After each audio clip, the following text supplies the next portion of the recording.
Terima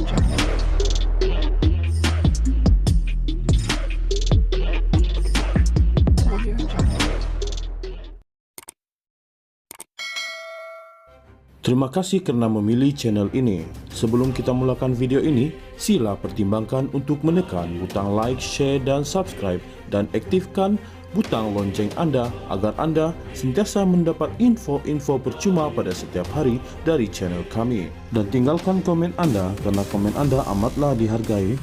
Terima kasih. Sultan Selangor, Sultan Sarafuddin Idris Shah memandang serius terhadap gejala perpecahan dalam kalangan kaum Melayu, terutama pemimpin politik.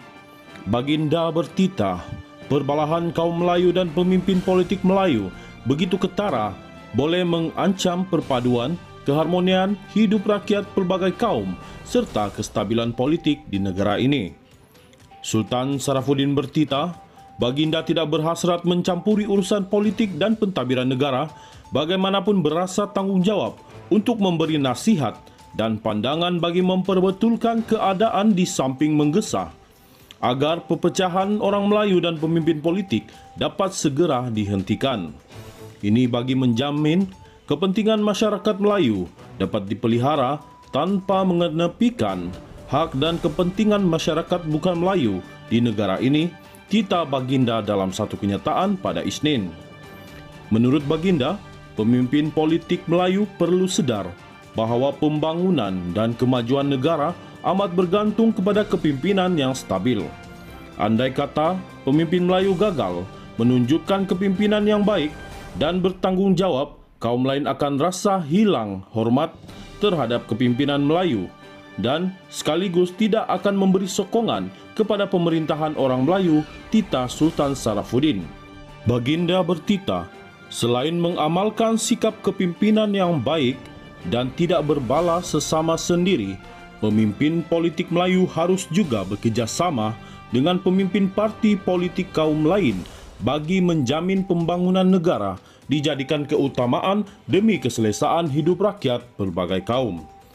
Sultan Sarafuddin turut menggalakkan rakyat terutama kaum Melayu menonton filem Mat Kilau agar ia boleh dijadikan sebagai satu tauladan dan pengajaran bahawa sesebuah tamadun dan negara boleh runtuh seandainya tidak bersatu padu mempertahankan. Beta telah menonton filem Mat Kilau yang memaparkan bagaimana perpecahan dalam kalangan orang Melayu boleh mengakibatkan pihak luar mudah menguasai kita.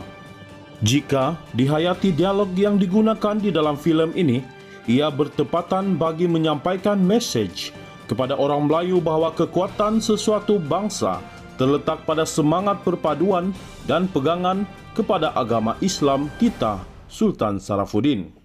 Dalam pada itu, Sultan Sarafuddin turut bertitah, gejala fitnah memfitnah berlaku secara berleluasa dalam kalangan masyarakat. Tegas Baginda, penyebaran berita fitnah yang tidak ditentukan kesahihannya serta budaya menyerang perilaku pribadi seseorang individu telah menggugat keharmonian masyarakat. Baginda bertitah, semua pengkhianatan serta kebencian yang dilahirkan secara terbuka itu seolah-olah sudah menjadi satu budaya. Kita perlu sedar bahawa fitnah boleh mendatangkan dosa besar dan kemurkaan Allah Subhanahu wa taala.